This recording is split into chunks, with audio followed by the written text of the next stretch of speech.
नागरी लिपि गुणाकार मूल्य। सबसे पहला सवाल ऑब्जेक्टिव। मराठी, नेपाली और नेवारी भाषाओं की लिपि क्या है? देवनागरी।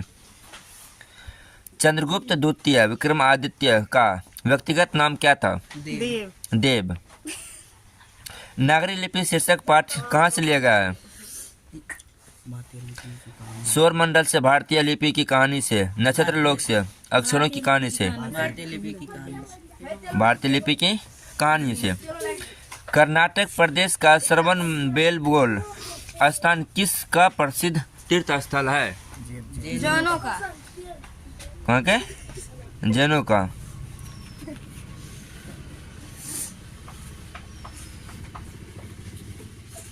धारा नगरी का कौन शासक अपने विधानुराग राग के लिए इतिहास में प्रसिद्ध है?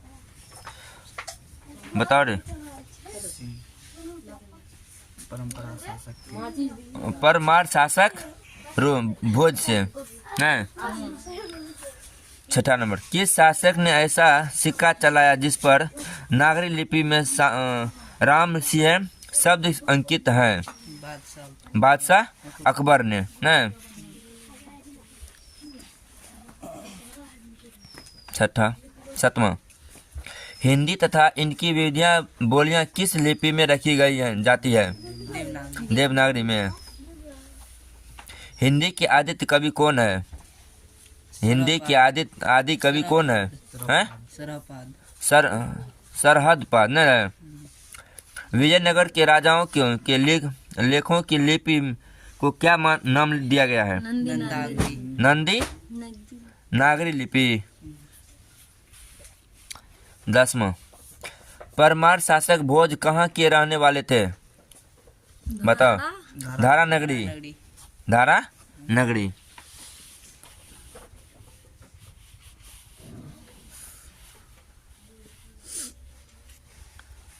11वां क्वेश्चन, सूर्य नामक पुस्तक किनकी रचना है?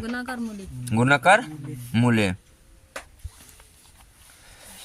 भारतीय लिपियों की कहानी पुस्तक की रचयिता कौन है? गुणाकर मूल्य।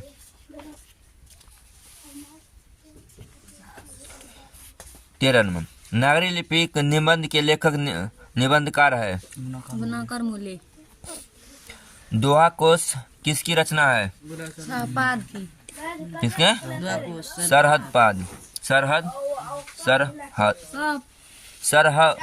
सरहपाद है ना। पाद। 15 नंबर में, नागरी लिपि की शीर्षक पाठ साहित्य की कौन सी विधा है? निबंध है। तमिल, मलयालम, तेलुगु, कन्नड़ भाषाएं हैं। बताओ कहाँ के? दक्षिण भारत की। उत्तर भारत, दक्षिण भारत, पूर्वी भारत, कहाँ के हैं? दक्षिण भारत के। दक्षिण भारत की नागरी लिपि क्या कहलाती है? देवनागरी, ब्रह्मनागरी, नंदी नागरी। 10वीं 11वीं सदी में किस रचना ने भारत यूरोप के बीच व्यापार संबंध बताया? तुम बताओ। शाहनामा। 19वां नंबर में, 12वीं सदी के केरल के शासकों के सिक्कों पर वीरकेल्स जैसे शब्द डैश लिपि में अंकित है? देवनागरी में। कौन में? देवनागरी। ईसा की 14वीं और 15वीं सदी के विजयनगर के शासकों ने अपने लेखों के लिपि को कहा गया है क्या? नंदी नागरी।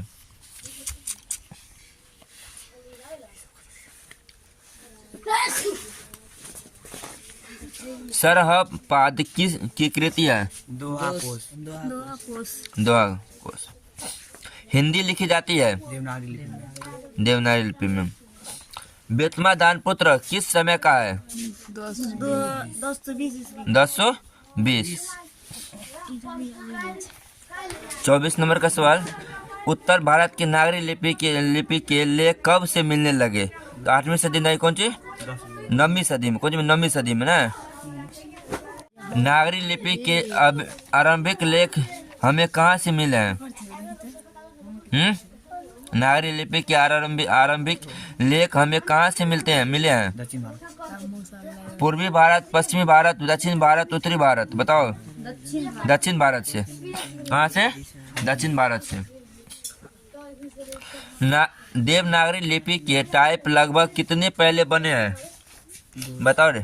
2 सदी, 3 सदी, 1 सदी? 2 सदी में। गुप्त काल किस लिपि का संबंध है?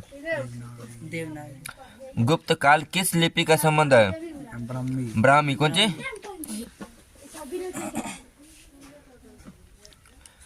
मुले जी ने मिडिल स्तर तक किस भाषा को पढ़ाया? संस्कृत की मराठी। कौन सी? मराठी। गुप्तों की राजधानी पटना को क्या कहा जाता है? देवगढ़। कौन सी? देवनगर। कौन सी कहते हैं? देवनगर। नागरी लिपि पाठ किस लिपि के रचित है? बताओ रे। देवनागरी के। उसके? देवनागरी के। हाँ, 31 नंबर की। नागरी लिपि किस विधा की रचना है? निबंध। ये तो उधर भी पढ़े थे। गुणाकार मूल्य का जन्म किस राज्य में हुआ था? उत्तर प्रदेश। है? महाराष्ट्र, उत्तर प्रदेश, महाराष्ट्र में। कहाँ पे? महाराष्ट्र में। आदि याद है ना रे? गुणाकार मूल्य शिक्षा की भाषा क्या थी? मराठी। संस्कृति? मराठी। गुणाकार मूल्य का जन्म कब हुआ था? 1935 ईस्वी में। नागरी लिपि नाम अस्तित्व में कब आया? 1000 के आसपास। 1000 ईस्वी के आसपास ना? अब सुनो, अक्षरों की कहानी की किनकी रचना है? आगे सटो। अक्षरों की कहानी किनकी रचना है? गुणाकार मूल्य। क्या नंबर है? 37 नंबर। गुणाकार मूल्य की प्रारंभिक शिक्षा किस परिवेश में हुई थी? ग्रामीण, नगरीय, उच्चतरीय? कहाँ है? ग्रामीण में। उच्च स्तरीय कहाँ होगा? ग्रामीण में। किसे देवनागरी की संज्ञा दी गई है? काशी को। उत्तर भारत की विशेष सत्या शैली को क्या कहते हैं? नागर शैली। रोशनी आने दोनों। कौन सी है? महिर भोज की ग्वालियर से प्रसिद्ध किस भाषा में है? संस्कृत। बेतमा कहाँ है? हाँ? इंदौर, इलाहाबाद, पुणे, पटना? इंदौर के पास। कहाँ है बेतमा? इंदौर के पास है। अमोघ वर्ष कौन था? प्रख्यात राष्ट्र राजा। सिद्धम क्या है? हाँ, कौन था? तो अमोघ वर्ष क्या था बता ना? प्रख्यात राष्ट्रकूट राजा। अब सुनो, सिद्धम क्या है? एक प्रकार की लिपि। हाँ? सिद्धम क्या है? एक प्रकार की लिपि है। एक प्रकार की लिपि है। ठीक। गुणाकार मूल्य ने विभिन्न विषयों पर कितने निबंध लिखे हैं? 2500 से अधिक है। गुणाकार मूल्य की मृत्यु कब हुई? 2009 में। 2000। तो गुणाकार मूल्य कितना की मृत्यु कब हुई थी? 2009 ईस्वी में। यहाँ से कौन सी खत्म हुआ? 5वां चैप्टर। कौन सी है? 5वां। नागरी लिपि का गुणाकार मूल्य यानी इसका ऑब्जेक्टिव खत्म हुआ ना।